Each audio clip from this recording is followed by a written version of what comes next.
Finding the rate or time in a word problem on continuous exponential growth or decay. The title here doesn't make much sense until you really know what you're doing. So let's just dive in and look at a particular example.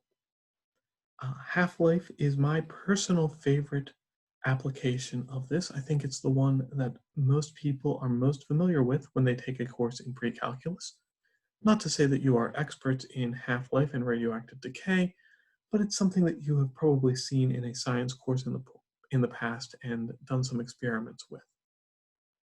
The other example that we use for this is the doubling time for bacteria growth, which you may also have seen in the past.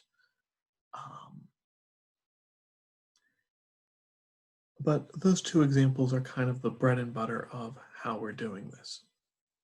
Right. So in this case, we have that the mass of a radioactive substance decays at a rate of 1.4% per day. And we're asked to find the half-life. The half-life is the time at which the amount of the substance remaining is half of what was there before. And whenever you have radioactive decay or exponential growth, the time it takes for something to increase is proportional to the amount that you started with. So exponential decay, in this case, exponential growth, what you start with does matter. What you start with doesn't matter because half of what you start with will be left at a certain amount of time, no matter how much it was you started with. And whenever you're dealing with exponential growth or decay, you're dealing with the formula A equals A naught times E to the RT, where A is the amount that you have left at a particular time. A naught is the amount that you have left, or that you have at time 0. So this is how much you have to start. R is your rate of growth or decay, and T is your time. And we can handle these two variables talking about any kind of time we'd like as long as we're consistent. So in this case, we're looking at a growth rate per day, which means that we're going to measure T in days. If we had a growth rate per year, then we'd be measuring T in years and so on. Likewise, A and A naught are both measuring an amount. In this case, we're talking about a mass of radioactive substance. And we could use any units we'd like for mass here, as long as A and A naught are using the same units. But in this problem, we are given our rate. Our rate is 1.4%.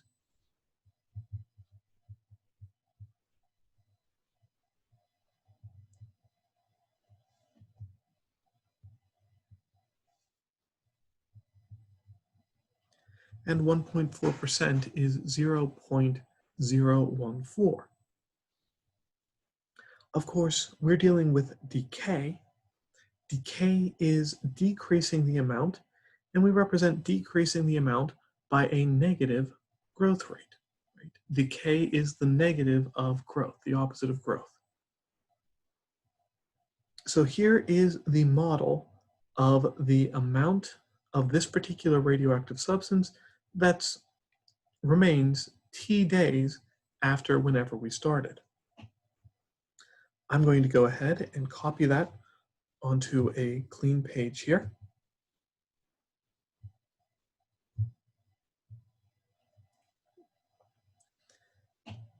And here we're looking for something in particular. We're looking for the half-life. Right. Half-life, sometimes you'll see written as T subscript 1/2. I'm not going to bother with that. Sometimes you'll also see people use the letter tau instead. I'm just going to leave it as T for now. It'll be fine.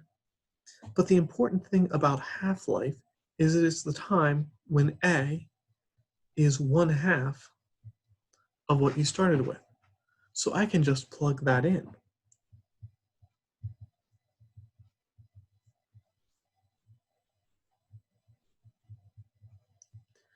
1/2 a naught is equal to a naught times e to the negative 0.014t. And to solve for t, I can divide both sides of this equation by a naught and make that go away.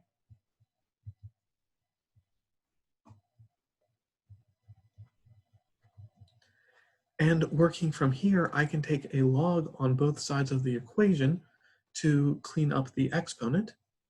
Since my base is e, I'm inclined to use the natural log here, although technically the log base 10 will also work. So I'll get the natural log of 1/2 is equal to the natural log of e raised to a power. And since they are inverses, the natural log of e raised to a power is just that power.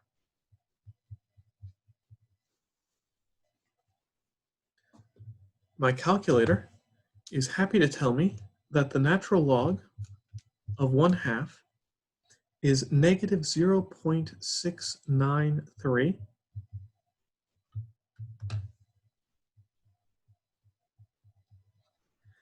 And here's the trick I'm going to use.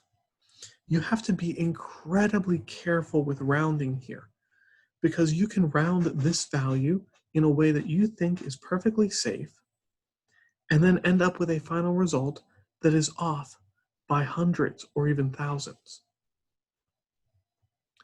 In this particular case, this should be mostly safe, but I'm going to use this trick anyway, and this trick is the previous answer feature.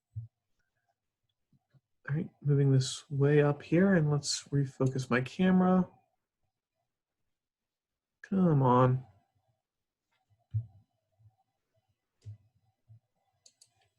Tried. There we go. Right there, above the negative key is marked ANS.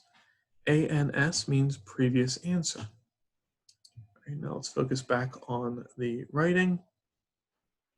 And what I can do is, instead of trying to type that number in again, I can tell it that I want to take that previous answer and divide by negative 0.014. Oh no. All right, easy enough to redo. All right, I want to take this, I want to take my previous answer and divide that by negative 0.014. And when I do that division, I get 49.51.